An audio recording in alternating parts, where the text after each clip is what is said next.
Hello, ladies, gentlemen, and theys and thems. Welcome to another episode of Vile Ventures. I am going to be switching up today. I'm going to be storytelling and not that great at reading, but just stick with me. I'm going to be reading a story from Reddit, from the No Sleep Reddit page. By the author's name is Horror Stories Archive, and it was posted about 4 days ago. And the title is "I'm a Fry Cook at Dave Bar where strange things happen." Part one. This is a four-parter. Just letting everybody know. So it begins with the new guy walked into the kitchen looking like a lost puppy. He glanced around nervously like any one of us were going to jump out and attack him.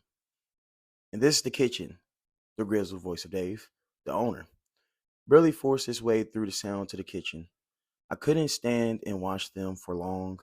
We were neck deep, and there was a rush, and my screen was filling up by the second. I'm a fry cook at Dave's Dive Bar. It's a classic, crappy, little bar with neon signs peppering the small dining room walls. Behind the bar are shelves of cheap alcohol, mostly used for shots, because Tommy, the bartender, couldn't mix a cocktail if you stuck a gun in his face and demanded one. The tables look like someone took their rage out on them with a hatchet, blowtorch, or whatever other object of destruction they couldn't find. The only thing rougher than the tables were the bar's patrons. Most of them were bikers, drifters, or criminals of all shades. When the crowd gets rowdy enough, they always end up stealing a street sign, which Dave proudly displays in the cramped hallway that leads to the graffitied bathrooms. It really helps lower your expectations so you wouldn't it really helps lower your expectations so you won't notice that they haven't been cleaned for weeks. On the other side, my fault. On the other side of the wall of cheap alcohol sits our cramped little kitchen where I pushed out the greasiest food possible with a fryer that I tried to clean nightly but always seemed to have dirty oil. There is also our flat top man there is also our flat top man by Jose and our broiler man by Nathan. We are the three musketeers that keep the customers' bellies full so they can keep drinking as much as possible. This is your new fry cook levy. My thoughts were pulled from the bar back to the present. I turned to see the new guy and Dave standing behind me. The newbie was standing behind Dave like a child hiding behind one of their parents. I held my hand and I stepped out. Oh, my fault. I held out my hand and I stepped out around the owner to shake it. He eyed the fryer as if the bubbling grease would splash on and burn him. When I grasped his hand, I made eye contact with him for the first time. He wore a metallic t shirt and blue jeans. We've never really had any kind of dress code, by the way. His hair was dirty blonde, his eyes were bluish gray, and his face was clean shaven. That is if he clean shaven. That is if he could grow any facial hair at all. He was probably half a head taller than me, but had so little presence that he might as well have been 3 feet smaller than me. "I'm Levy. Have you ever worked in a kitchen before?" "I'm Henry," he said, glancing back again at the fire like it was going to sneak up on him. "And no, I have never worked in a restaurant before." My eyes flicked over to Dave, but he was too busy staring off into space to notice my annoyed look. The fact of the matter is, strange shit happens at this bar, and Dave knows it. Most experienced cooks don't last here. This kid, who is inexperienced and jumpy, seems like the exact opposite of long-term employee material. I looked back at I looked back at the kid and smiled as genuinely as I could. "Welcome to the team, Henry," I said. For a completely new cook, Henry didn't do too bad. He was quick to catch on to a lot of stuff, and when he finally warmed up to us, he was pretty chatty. He was able to take a little bit off. He was able to take a little bit of our shit we threw at him sometimes. He gave it right back. It was just thinking about how Henry was lucky that nothing weird happened when ding, an order came in. Henry looked at the screen. Every station had a screen where tables, numbers, or customers' names would pop up of their order. An order for Davy J with fish sticks popped up on the screen.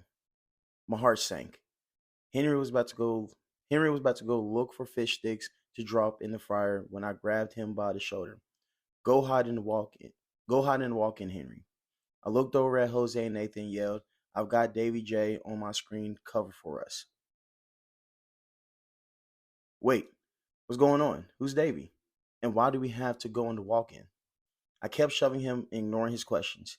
We didn't have much time and we needed to hide. I opened the walk in, shoved him in, and closed it behind us. What's going on, Levy? I put my hand on his mouth to hush him and whispered, Excuse me. I put my hand on his mouth to hush him and whispered, screamed into his ear, Shut it. I'll explain everything in a minute. I don't know how much time had passed, but eventually there were three knocks on the walk in door. I sighed loudly, felt my muscles relax. I opened the door and Nathan stood there. He looked exhausted and pale. I heard Henry pipe up over my shoulder. What happened to you, Nathan? Nathan looked at him, then back to me, nodded, and walked away. I turned to Henry and sighed. Henry, that last order had fish sticks on it. Do we have fish sticks? I saw confusion flash across his face, which turned to him looking deep in thought. Then finally he realized, no, we don't have them. So then why did the waiter or waitress just say server? I cut into his train of thought. Okay, why did the server ring them up? The sarcasm he added onto the word server irritated me a bit. They didn't. Every once in a while, Davy J will appear on the screen. It will ask for seafood dishes that we don't serve. When that happens, anyone who has it on their screen must go hide and walk in. No one rings it up. It just appears there. Henry seemed to be processing what I was saying for a while. Then he laughed. Oh, I see. Nice try, but I'm not so gullible. His smug expression slowly changed to skepticism. When he saw how serious I was, what? You expect me to believe this? I know the new guy should expect to get pranked, but this is just obviously fake. It's not, I said. I thought I saw his armor of disbelief crack slightly when the piercing matter of fact, wait, my fault. I thought I saw his armor of disbelief crack slightly with the piercing matter of fact way I responded. Well, what happened to the people who don't hide? Nathan looked really traumatized. I shook my head. You will most likely experience that in the next couple of weeks while I train you. He comes around every few weeks to torture. Well, no, he comes around a few weeks to torment us. When that happens, do what I say, everything will be fine. I don't know if Henry was actually listening to me or just pretending to. Like I said, most people don't last here. Many of them leave on their own. The rest of them, well, they tend to go missing, but they never end up in the news on the missing people registration. I know what happened to a few of them. The others, I have my ideas.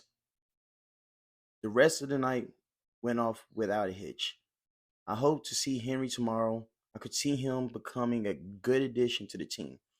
But a part of me doesn't want to see him again because I don't want anything to happen to him. After a couple weeks, Henry was doing really well. He was either ignoring or not notice. He was either ignoring or not noticing all the weird things that happened around me. He even talked to our resident ghost, Heather. She's dressed as a server and will appear for a few days, well, every few days, and take orders for guests. The issue is she never rings them up. So when the table tells their actual server that they already ordered from Heather, the servers make up an excuse to take their order again. No one really knows where she came from. If you ask anyone at the restaurant, you get a different story depending on who you ask. Some say she worked here when it first opened up in the 90s. They say she was locked in the walk-in freezer and froze to death. Others say she was killed by Dave when she threatened to blackmail him for something or another. While I think while I think it is possible that Dave could have done that, I think it's unlikely.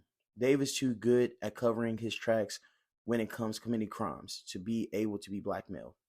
Anyway, Henry didn't seem to notice after Henry. Anyways, my fault. The typos here are a little, but anyways, Henry didn't seem to notice after Heather's disappearance right when he turned away from her. I watched it happen. He looked confused for a second, shrugged it off, then walked away. One thing he couldn't ignore happened the other day, though. I felt comfortable enough to leave him on his own. Let me restart that because I'm trying to read this, but there's a couple little mistakes on here. I'm trying to fix it up while I'm reading it. But one thing he couldn't ignore happening the other day. How would I want to word that? One thing he couldn't ignore the other day, though. I guess that makes sense. I don't know. But, anyways, I felt comfortable enough to leave him on his own while I went to take a piss. That was definitely my mistake. But in my defense, there were no orders on the screen, and I had a lot of things in the bar that weren't harmful or just harmless. I knew I messed up when I walked back and saw him staring into the fryer. Even though nothing was dropped in the fryer, it was bubbling and swirling. Shit, I muttered to myself. As I quickly approached Henry, I talked to him as gently as possible, and as I grabbed his shoulder, "Hey, Henry, what are you doing?" He didn't seem to notice as I approached. I was about to say something else when I was about to say something else when he spoke up. Do you hear that? He said, pointing into the crunchy oil. Churning oil. I knew what he was talking about. No, I can't. What can you hear? I said slowly. I don't know what he was hearing, but the look on his face told me it wasn't too great. My girlfriend's voice, he said. It sounds like it's coming from the fryer.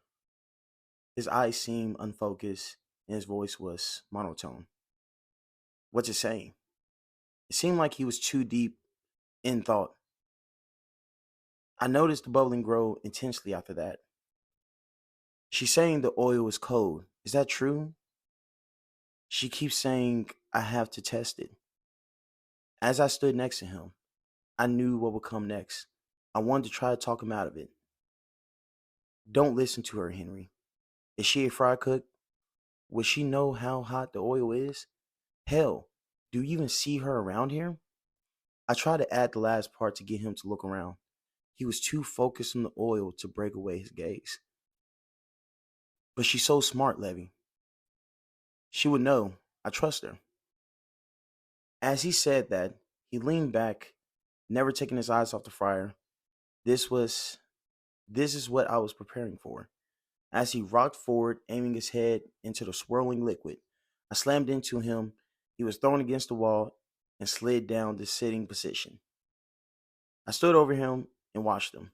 Usually that was enough to knock someone's senses back into them, but not always.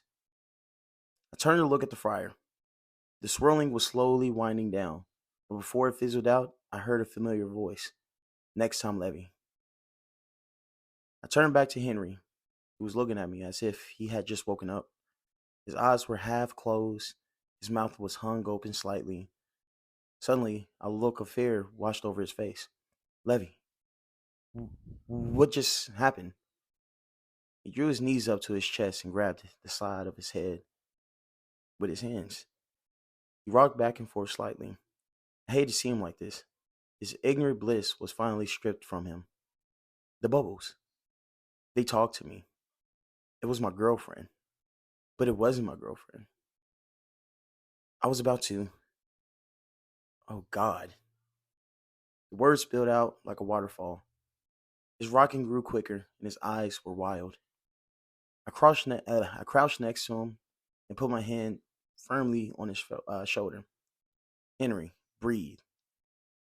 Started talking deeply and told him to just calm down. He began to mimic me as I looked at him. Wet streaks trailed from his red, puffy eyes and down his cheek. Eventually, his shoulders relaxed. We were quiet for a long time. I watched his face, looked for signs, and he wasn't ready to talk yet.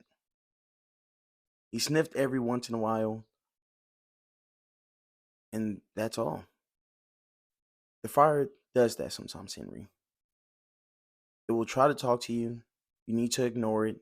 It's hard because it has a certain hypnotic pull to it, but you must ignore it. I'm sorry I didn't tell you. I didn't think you'd believe me. There are some things in this place that are better to learn from experience. If you choose to come back after this, I will tell you everything that you need to know and be ready for anything else. Because I know you will believe me now. He had a blank expression as he nodded. I slowly helped him to his feet. At this point, a few orders had came in and Jose had taken over my station. I nodded my thanks as I led Henry to Dave's office. Dave was going to give him only a few days of paid time off, but I stepped in and made him give him 2 weeks. I know Dave can handle it with all his shady business dealings. I don't know if Henry will come back. Part of me hope he does, but he seemed pretty shook. That was part one of, let me scroll up.